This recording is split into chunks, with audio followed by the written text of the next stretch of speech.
Hello and hi everyone, welcome to Knowledge Link. मैं हूं निखिल चौधरी। आज हम डिस्कस करेंगे कि कैसे पहली बार देश में फ्राइट ट्रेन्स ने राजधानी एक्सप्रेस की स्पीड को बीट किया है, या जो मालगाड़ियां हैं देश में वो पहली बार राजधानी एक्सप्रेस से तेज चली है। तो क्या ये एक डिस्कस का विषय है? तो मैं तो कहूँगा जी हाँ, बिल्कुल है। यदि आपने कभी भी ट्रेन में यात्रा की होगी तो आपने देखा होगा कि एक लोकल पैसेंजर ट्रेन होती है वो भी मालगाड़ी से ज़्यादा तेज चलती है। जो मालगाड़ी होती है वो स्लो स्लो स्लो चलती रहती है। इस वजह से इश्यूज ये आते हैं कि जो ट्रांसपोर्टेशन कॉस्ट है, जो प्रोडक्ट हम भेजते हैं एक जगह से दूसरी जगह पर, उसका टाइम बढ़ जाता है, साथ ही उसकी कॉस्ट भी बढ़ जाती है। इसी वजह से जो देश की इकोनॉमी है वो भी स्लो होती है, एंड जो कंपनीज होती है वो इसको इंडिया को एक प्रीफर डेस्टिनेशन नहीं मानती इन्वेस्टमेंट के लिए। इसी को दूर करने के लिए सरकार ने सोचा कि हम मालगाड़ियों के लिए कुछ स्पेशल करते हैं जिससे इनकी स्पीड को इंक्रीज किया जा सके, जिससे हमारी इकोनॉमी को भी बेनिफिट हो। एंड ये उसी का नतीजा है कि आज हम फ्राइट ट्रेन को पैसेंजर ट्रेन से ज़्यादा स्पीड पे चला पा रहे हैं। सो डिस्कस करेंगे इन्हीं सब टॉपिक्स को इस वीडियो में डिटेल में। सबसे पहले मैं चाहूंगा कि इस टॉपिक से रिलेटेड एक क्वेश्चन है, where is the headquarters of Dedicated freight Corridor Corporation of India Limited, यानी DFCCIL। DFCCIL के हेडक्वार्टर्स कहाँ पर है? इस क्वेश्चन का आंसर आप कमेंट बॉक्स में जरूर करें। ये काफ़ी इंपॉर्टेंट क्वेश्चन बनता है। मुंबई, दिल्ली, कोलकाता या चेन्नई, आपको जो भी आंसर आता हो आप कमेंट बॉक्स में लिखें। मैं इसका आंसर दूंगा वीडियो के एंड में। ये एक न्यूज आर्टिकल का कटआउट है, freight train on DFC। DFC का मतलब है dedicated freight corridor, clocks record speed of 99.38 kilometre per hour, runs faster than Rajdhani Express. जो ये DFC होता है इसका मतलब है डेडिकेटेड फ्राइट कॉरिडोर। इसका मतलब ये होता है कि हम एक ऐसी पटरी बिछाते हैं जिस पर सिर्फ मालगाड़ियाँ चलेगी, जो पैसेंजर ट्रेन है वो नहीं चलती। अभी तक होता क्या है कि उसी पटरी पे पैसेंजर ट्रेन चलती है, उसी पे मालगाड़ी चलती है। तो यदि किसी ट्रेन को क्रॉसिंग करवानी हो तो हमें उसको किसी स्टेशन पे रोकना पड़ता है, क्योंकि जो ये DFC होता है इस पर पैसेंजर ट्रेन नहीं चलती, इस पर सिर्फ मालगाड़ियाँ चलती है। सो ये जो DFC है इसी पे ये ट्रेन चली है, एंड जो ईस्टर्न डेडिकेटेड फ्राइट कॉरिडोर है उस पर इन्होंने ये स्पीड अचीव की है। अब हमें इस DFC की जरूरत क्यों पड़ी, इसका एक छोटा सा एनालिसिस है, वो आप यहाँ पर देख सकते हैं। चाइना के अंदर यदि किसी भी प्रोडक्ट को मैन्युफैक्चरिंग करने के बाद किसी फैक्ट्री से किसी बंदरगाह तक पहुंचाना हो तो 0.8 डे का टाइम लगता है। इसका मतलब है कि एक दिन पूरा नहीं लगता। वियतनाम में 1 दिन लगता है, USA में 2 दिन लगते हैं और इंडिया में लगते हैं 9 दिन। यानी आपको किसी फैक्ट्री से प्रोडक्ट को बंदरगाह पर पहुंचाना है, उसको किसी अदर कंट्री में भेजने के लिए, एक्सपोर्ट करने के लिए, या आपने कोई बंदरगाह पे प्रोडक्ट मंगवाया है और उसको आप अपने ऑफिस तक या अपनी फैक्ट्री तक रिसीव करना चाहते हैं किसी रॉ मटेरियल को, तो आपको 9 डेज का वेट करना पड़ता है। अब आप डिफरेंस देख सकते हो एक बार चाइना और इंडिया में, जहाँ 1 दिन भी नहीं लगता वहाँ हमारे यहाँ 9 दिन लगते हैं। तो कौन सी कंपनी ऐसी है जो ये चाहेगी कि उसका काम इतना स्लो हो, उसका प्रोडक्ट रास्ते में हमेशा अटका रहे, इस रास्ते की वजह से उसके प्रोडक्ट बहुत सारे ऐसे भी होते हैं जो खराब हो जाते हैं, लंबे टाइम तक रह नहीं सकते, तो वो कंपनी वैसे ही इन्वेस्ट नहीं करना चाहती।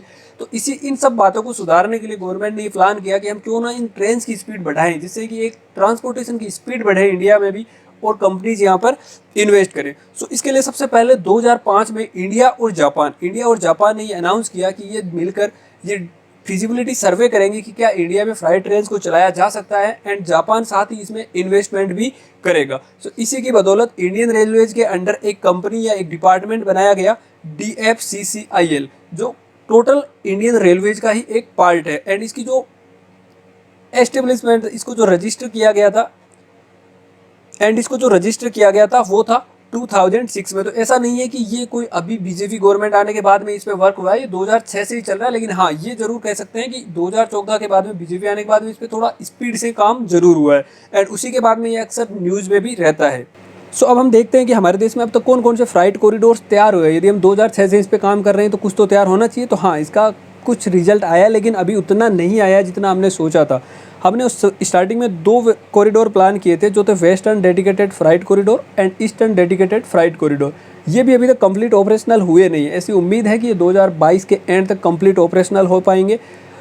तब तक अभी भी हमें ये छोटे छोटे इनमें जो पार्ट कंप्लीट हुए उन्हीं पे फ्राइट ट्रेन को चलाने का मौका मिलता है। उस वजह से जो अभी भी टोटल एवरेज स्पीड देखें तो वो लो ही रहती है। इनके जो स्टार्टिंग पॉइंट एंड जो टर्मिनेशन पॉइंट है वो काफ़ी इंपॉर्टेंट है, आप इनका ध्यान रखना, खास कर ये western dedicated freight corridor and eastern dedicated freight corridor. Western dedicated freight corridor है, इसका स्टार्टिंग पॉइंट है दादरी, एंड जो इसका टर्मिनेशन पॉइंट है वो है जवाहरलाल नेहरू पोर्ट टर्मिनल। तो आप देख सकते हैं कि जो हमारा इसमें टारगेट है वो यही है कि हम प्रोडक्ट को मेन लैंड से कैसे बंदरगाह फिर जल्द से जल्द पहुँचा सकें। जो ईस्टर्न डेडिकेटेड फ्राइट कॉरिडोर है ये भी अभी पार्शियली ऑपरेशनल है, एंड जो इसका स्टार्टिंग पॉइंट है वो लुधियाना है, और एंड पॉइंट है वो दानकुनी है, जो वेस्ट बंगाल के अंदर है। एंड जो ये बाकी के east west dedicated freight corridor, north south dedicated freight sub corridor, east coast dedicated freight corridor and southern dedicated freight corridor है, ये अभी भी इनका कंस्ट्रक्शन स्टार्ट होगा। ये जो सदर्न वाला है ये तो अभी तक प्लानिंग के अंदर ही है। बाकी ये जो 3 कॉरिडोर्स है इनके लिए अभी इस बार बजट में अनाउंसमेंट भी हो चुका है। तो अब हम एक बार कंपेयर करते हैं कि ये फ्राइट कॉरिडोर बनाने से हमें कितना फ़ायदा हुआ है। क्या ये एक ऐसे सूखा इन्वेस्टमेंट है जिसका कोई मतलब नहीं है? तो जी बिल्कुल फ़ायदा तो हुआ है। इसी कंपैरिजन को यदि आप यहाँ पे डाटा में देखें तो जो आज तक जो एवरेज स्पीड आती थी फ्राइट ट्रेन्स की, जो मालगाड़ियों की स्पीड आती है वो नॉर्मल जो ये पटरी है जिस पे पैसेंजर ट्रेन भी चलती है, मालगाड़ी भी चलती है, तो वो आती है लगभग 24 किलोमीटर पर आवर। एंड जो फ्राइट कॉरिडोर पे चल रही है उनकी आ रही है अप्रॉक्स 100 किलोमीटर पर आवर। तो अब आप देख सकते हैं कि लगभग 4 टाइम्स हमने स्पीड को इंक्रीज़ कर दिया। यदि 4 टाइम स्पीड इंक्रीज़ हुई है तो जो लगने वाला टाइम है प्रोडक्ट को भेजने में वो भी 4 टाइम्स कम हो जाएगा। और 4 टाइम्स कम होगा तो इसका मतलब है कि जो हमें 9 डेज़ पहले लगते थे वो अब हमें 2.5 डेज़ के आसपास लगेंगे। तो इसी वजह से अब हमारी जो ट्रांसपोर्टेशन की स्पीड है वो यूएसए के आसपास पहुंच सकती है। तो इस वजह से ये इकोनॉमी को काफ़ी ज़्यादा हेल्प कर सकता है। जो एवरेज स्पीड राजधानी एक्सप्रेस की है वो लगभग 80 किलोमीटर है। इसी वजह से हमने कहा कि हमने राजधानी एक्सप्रेस को भी पीछे छोड़ दिया स्पीड में। साथ ही जो ये डेडिकेटेड फ्राइट कॉरिडोर बन जाएंगे इनकी वजह से जो सप्लाई चेन है वो मजबूत होगी, प्रोडक्ट स्पीड से पहुंच पाएंगे एंड साथ ही लगने वाला टाइम कम होगा। तो इसका मतलब जो प्रोडक्ट पर लगने वाली कॉस्ट है वो भी डिक्रीज होंगे। सो हम भी चाइना की तरह हो सकता है फ्यूचर में चीप प्रोडक्ट्स दुनिया को सप्लाई कर पाएँ।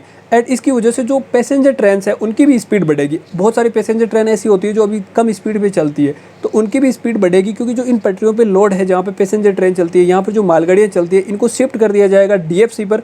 इस वजह से जो पैसेंजर ट्रेन की जो पटरियाँ हैं उन पर थोड़ी बहुत जगह बढ़ जाएगी इन ट्रेन्स को शिफ्ट करने की वजह से।